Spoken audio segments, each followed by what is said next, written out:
नमस्कार, मैं कार्तिक कुमार, आप देख रहे हैं प्राइम समाचार। जिस तरीके से पूर्व सैनिक का आंदोलन 3 महीने से लगातार जारी है, लेकिन अभी तक कोई सुनवाई नहीं हो रही है और सरकार भी बातचीत करने के लिए तैयार नहीं है। इसी मुद्दे पर बात करने के लिए हमारे साथ कुछ पूर्व सैनिक ये बात करते हैं उनसे। सर, सबसे पहले आपका नाम जानना चाहेंगे, क्या नाम है आपका? मैं पहले तो मेरा नाम जगबीर सिंह है, झज्जर से रहने वाला हूँ, हरियाणा से। और आपके चैनल के माध्यम से जो सुनने वाला है सभी को हाथ जोड़ के राम राम, जय हिंद, जय भारत। हाँ, बोलो, सवाल डालो। अब क्या लगता है, 3 महीने आपका आंदोलन के होने को जा रहा है, लेकिन सरकार सुनवाई करने को तैयार नहीं है। सरकार को फुर्सत ना थी चुनाव से। कर्नाटका में फूल बरसा रहे थे मोदी योगी जो भी थे भाई, रक्षा मंत्री, गृह मंत्री, वे कर्नाटक में फूल बरसाने ला रहे थे। हमारी कहाँ सूद ले थे यहाँ जंतर मंतर पर। अभी टाइम लगेगा, इसके लिए भी समय लगेगा। अभी वो कितने दिन लावे? वो जैसे भाई किसान आंदोलन चला 13 महीने, उससे भी फालतू ला दे। जब तक उनके कानों के मैल नहीं लिकड़ेगा, उनकी सुनाई नहीं होगी। यहाँ से उसकी घर कितनी दूर है? 700 मीटर दूर से मोदी का, कोई दूर थोड़ी से। 700 मीटर तो हमारी आवाज़ वैसे चली जाती है, तो उन्हें सुननी चाहिए। प्रधानमंत्री पहले जब बुलाता है यहाँ एक्स सर्विसमैनों को 2014 में 13 में उसका वो बना के दिया था स्टेज। पर आप लोगों को मालूम होगा, पत्रकार महोदय, स्टेज बना था रेवाड़ी के अंदर। वो हमारी क्यों नहीं सुनाई करता? अभी उसका स्टेज बना कर दिया, प्रधानमंत्री की कुर्सी पे बैठा दिया।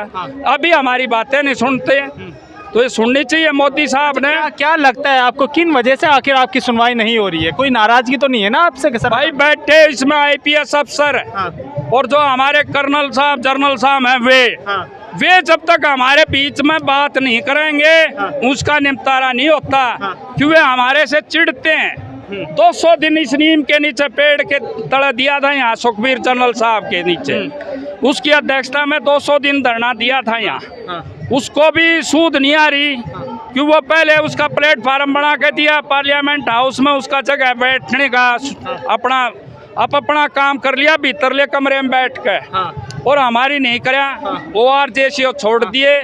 उसमें जितने भाई ओहदेदार थे, इसमें कौन बनाता है? इसमें IPS अफसर होते हैं, वे यहाँ सलाहकार होते हैं, लिखने वाले होते हैं और सलाह देते हैं। इसका इतना पैसा दी मिलेगा, इसका इतना। 6 करोड़ रुपया तो ORJC उसको मिला। बाकी का 28 करोड़ दिया मोदी ने। वो 28 करोड़ रुपया गया कहाँ? कहाँ गया? वो डिसबिलिटी जो पेंशन है उसका क्या है, अफसर ज्यादा आते हैं। कोई किसी चीज से काटागिरी होकर आता है, कोई किसी चीज से आता है, और जवान आता है 6%। जो ये पैसा वहाँ काटागिरियों में चला गया। जवान का हाथ तो रंग का है, अगर एक अफसर का कट जाए वो सोने का है। ये हमारी जो वैकेंसियाँ हैं वे खत्म होनी चाहिए। और हमारी जो मांगे हैं वो पूरी हो। विधवा पेंशन है, वो हमारी विधवा पेंशन लेती है 11,000 रुपये, और उनकी विधवा पेंशन ले 1.5-2 लाख रुपये। कितनी वैकेंसी है, कितना फैसला? उस फैसले को, गैप को कम करें, और जो हमारी नाजायज मांगे हैं उनको जल्दी से जल्दी निपटारा दूर करें। अब आप ये बताइए, आप चाह क्या रहे हैं, क्या चाहते हैं आप? हम चाहते हैं जो हमारी कमियां हैं, जैसे हमारी विधवा पेंशन है वो उनकी कम है, और उनकी कम है तो उसकी पूरी करें। भाई एक विधवा तो लेती है, अपना घर चलाती है 11,000 रुपये में। बिल्कुल। एक अफसर की विधवा है वो 1.5 लाख 2 लाख लेती है। ये जो बीच का गैप है वो दूर होना चाहिए हमारा, और दूर होगा तो तभी हमारी मांगे पूरी होंगी। सरकार से आपने कभी बातचीत करने की कोशिश की? बातचीत हमने करी थी, कोशिश पूरी है। हमारे जो सूबेदार मेजर साहब है, राठौर साहब, वह हमारा प्लेटफार्म बने। पहले ORJC उसका प्लेटफार्म नहीं था। और अभी बातचीत करने के लिए ये हमारा प्रतिनिधि मंडल जाएगा, ये अपनी बात रखेगा उसके रक्षा मंत्री के पास, प्रधानमंत्री के पास, जो भी कैबिनेट में बैठता है वही हमारी संगतियां दूर कर सकते हैं। मोदी जी कर सके हैं, या भाई रक्षा मंत्री राजनाथ सिंह कर सकता है। मोदी जी पर आपको विश्वास है, वो करेंगे? अभी विश्वास खातर तो ये इतने 3 महीने हो गए, धरना 83 दिन हो गए आज चलते चलते। ये कब बैठे थे यहाँ 20 इसको फरवरी को बैठे थे। कितने दिन हो गए?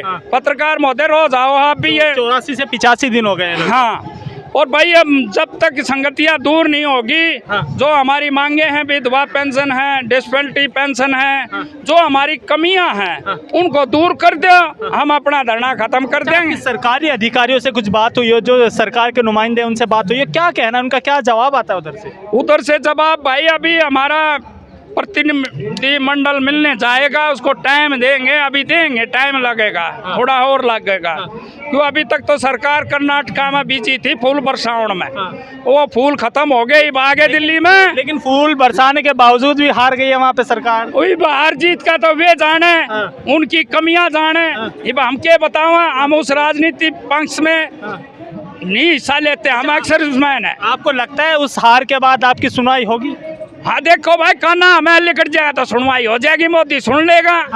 अगर ना भाई सुनेगा तो हम बैठे साए, हमारा धरना चल ही रहा है। जब सैनिकों के बीच मोदी जी फोटो खिंचवाने जाते हैं त्योहारों पर, होली दीपावली पर, आज उन्हीं के घर के पास, उन्हीं के कार्यालय के आसपास आप बैठे हुए, लेकिन उनका कोई ना तो अधिकारी आ रहे, ना ही वो बात करने के लिए तैयार है। वो क्या है, चाइना बॉर्डर पर जाते हैं मिठाई खिलाने, दिवाली ने, होली ने, और वर्दी पहनते हैं, टोपी भी लाओ हैं, फोटो खिंचवा ले हैं, और उनको ये चीजें लागू नहीं है। टोपी पहनना एक राष्ट्रपति को हमारा अनुशासन जो उसको लागू है, ड्रेस पहन सकता है प्रधान, अधिकार है। प्रधानमंत्री को कोई अधिकार नहीं है ड्रेस पहनने का। जो सैनिक की टोपी पहनने का वो प्रधानमंत्री को अधिकार नहीं है? नहीं, वो सिर्फ चमचागिरी वाले पर आते हैं, उनको राष्ट्रपति को लागू है। हमारा प्रमुख कौन है? राष्ट्रपति है। प्रधानमंत्री तो चुना हुआ प्रधानमंत्री है, वो हमारे रक्षा मंत्री को भी लागू नहीं है। जो कैबिनेट में बैठता है उसको ये वर्दी लागू नहीं है, वर्दी सिर्फ राष्ट्रपति को लागू है। अच्छा, आप एक चीज बताइए, जिस तरीके से सैनिक भी धरने पर बैठे हुए अपनी मांगों को लेकर है ना, और अभी बीते दिनों पहले किसान भी आंदोलन कर रहा था, क्या आपको लगता है जय जवान जय किसान का नारा आज बुलंद है? भाई पहले सच्चा और ईमानदार प्रधानमंत्री पैदा हुआ हिंदुस्तान के अंदर, भारत के अंदर, जिसने नारा दिया था जय जवान जय किसान, उस प्रधानमंत्री का नाम था लाल बहादुर शास्त्री। उसने नारा किस लिए दिया था? उस टाइम में हमारी जो 62 में हार हुई थी चीन के साथ, उसने ये क्रांति लाने के लिए दिया था जय जवान जय किसान। किसान अपने खेत में काम करेगा, जवान रक्षा करेगा, तो वो उसका सच्चा नारा था, और ईमानदार भी सच्चा था वो। लेकिन किसान भी काम कर रहा है, जवान भी देश की सुरक्षा कर रहा है, फिर भी धरना प्रदर्शन कर रहे हैं, फिर भी सरकार सुनवाई नहीं कर रही है। भाई धरना प्रदर्शन तो नहीं हो चालिया करे, जब से देश आजाद होया ये धरने तो नहीं हो चालते आए हैं, और संगतियां जब इनके मन में होगी जब करेंगे। भाई हम ये भी उनके साथ थोड़ी बैठते हैं, हम तो प्रदर्शन ही कर सकते हैं ना। ये देश का दुर्भाग्य नहीं, जो सैनिक है उसको सम्मान मिलने की जगह वो आज सड़कों पर आंदोलन कर रहा है अपनी मांगों को लेकर। भाई ऐसा है तो हम देश का दुर्भाग्य नहीं कह सकते, हमने वर्दी पहन रखी, 6 मीटर कपड़ा पहन रखा है, हम वो चीज को नहीं बोल सकते। क्यों?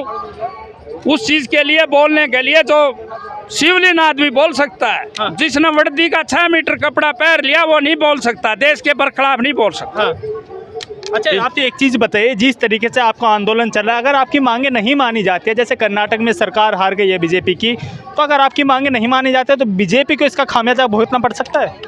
भुगतेंगे, जहाँ जितने आंदोलन चलेंगे सच्चे और ईमानदार, अगर उनका निपटारा नहीं होगा तो जो पेड़ होता है ना 100 साल पुराना, उसकी जड़ें बहुत गहरी होती है, तो 8 साल में इनकी जड़ें 9 साल में गहरी हो चुकी हैं धरती के अंदर। अब वो जड़ के कटना शुरू हो गई हैं, जैसे यूपी में कट गई और भाई कर्नाटका में कट गई, धीरे धीरे कटेंगी। ठीक, जो भी पूर्व सैनिक और जो भी तमाम लोग इस वीडियो को देख रहे हैं, सरकार तक अपनी आवाज़ पहुंचाने के लिए आप क्या कहना चाहेंगे? भाई हम तो धन्यवाद कराएंगे मोदी का, वो हमने रेवाड़ी में जब उसकी रैली करवाई, भूतपूर्व सैनिकों ने तो बैठाया था इसको, 2013 में रेवाड़ी में रैली करवाई और उसके प्रधानमंत्री के कुर्सी तक पहुंचा दिया, इस भूतपूर्व सैनिकों की देन है। और अभी वो भूतपूर्व सैनिकों की सूद नहीं ले रहा, उन्हें लेनी चाहिए। दोबारा भी मौका आ रहा है, भाग्या हुआ 2024 आ रहा है, दड़ दड़ दिन रोज कम होने लग रहे हैं। यह हमारी मांगे पूरी करें और हम धन्यवाद कराएं भाई मोदी का, जो भी है प्रधानमंत्री। अगर पूरी नहीं करते हैं तो फिर क्या होगा? भाई देख ले, फिर धीरे धीरे नहीं होगा, कर्नाटका की ढाल पलटी होते चले जाएंगे, कुर्सी जाएगी। जवाब देने के लिए तैयार है सरकार? हाँ बिल्कुल।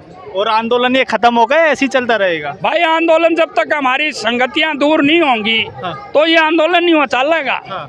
न्यू न पहलवान बैठे, न्यू न भाई भूतपूर्व सैनिक बैठे। हाँ। तो ये दुर्भाग्य है उस देश का जो भूतपूर्व सैनिक बैठता है धरने पर। ये अच्छा नहीं है देश के लिए।